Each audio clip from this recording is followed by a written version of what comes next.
السلام علیکم۔ کیا آپ جانتے ہیں کہ ایک ایسے نبی بھی گزرے ہیں جنہوں نے تقریباً 1000 سال تک اپنی قوم کو اللہ کی طرف بلایا، لیکن ان پر ایمان لانے والوں کی تعداد بہت کم تھی۔ یہ ہے اللہ کے عظیم نبی حضرت نوح علیہ السلام۔ آج ہم ایک ایسے عظیم نبی کی داستان سنیں گے جنہوں نے صبر، استقامت اور اللہ پر کامل بھروسے کی ایسی مثال قائم کی جس کی نظیر پوری تاریخ میں بہت کم ملتی ہے۔ یہ ہے حضرت نوح علیہ السلام کی ایمان افروز داستان۔ حضرت آدم علیہ السلام کی بعد کی نسلیں گزری۔ ابتدا میں لوگ صرف اللہ کی عبادت کرتے تھے۔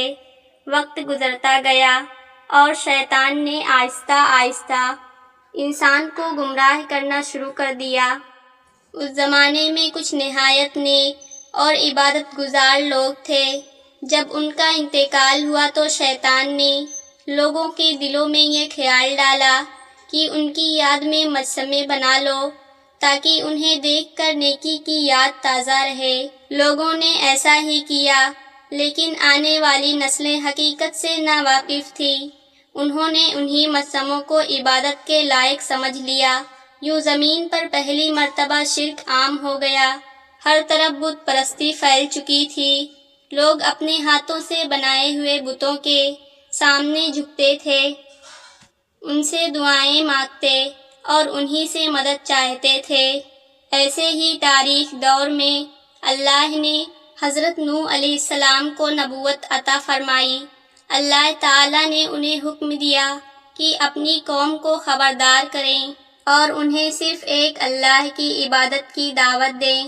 حضرت نوح علیہ السلام نے نہایت محبت اور نرم دلی سے اپنی قوم کو پکارا، اے میری قوم، اللہ کی عبادت کرو، اس کے سوا تمہارا کوئی معبود نہیں۔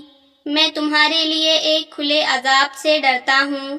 لیکن قوم کے سرداروں نے ان کی بات سننے کے بجائے مذاق اڑانا شروع کر دیا۔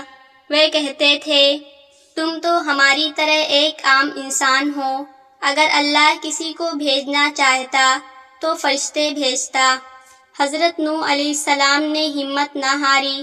وہ دن میں بھی دعوت دیتے، رات میں بھی، چھپ کر بھی سمجھاتے اور سب کے سامنے بھی حق کا پیغام پہنچاتے۔ ان کا مقصد صرف ایک تھا، اپنی قوم کو جہنم سے بچانا اور انہیں اللہ کی رحمت تک پہنچانا۔ مگر شیطان کے بہکاوے میں آنے والے لوگ ہر روز پہلے سے زیادہ ضدی ہوتے گئے۔ وہ اپنے کانوں میں انگلیاں ڈال لیتے تاکہ اللہ کا کلام نہ سن سکیں، اپنے کپڑوں سے چہرے ڈھانپ لیتے اور تکبر کے ساتھ منہ موڑ لیتے۔ اس کے باوجود حضرت نوح علیہ السلام کی زبان پر کبھی بد دعا نہ آئی۔ وہ برسوں تک صرف یہی چاہتے رہے کہ شاید آج کوئی ہدایت پا جائے، شاید کل کوئی توبہ کرے۔ لیکن وقت گزرتا گیا، سال دہائیوں میں تبدیل ہو گئے اور دہائیاں صدیوں میں تبدیل ہو گئیں، اور حضرت نوح علیہ السلام مسلسل اللہ کا پیغام پہنچاتے رہے۔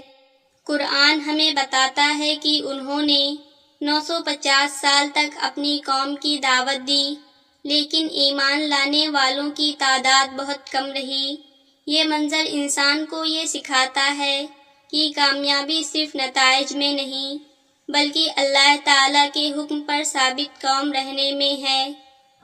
اگلے حصے میں ہم بیان کریں گے کہ قوم نے حضرت نوح علیہ السلام کا کس طرح مذاق اڑایا، اللہ تعالیٰ نے کشتی بنانے کا حکم کیوں دیا، اور طوفان نوح کی تیاری کیسے شروع ہوئی۔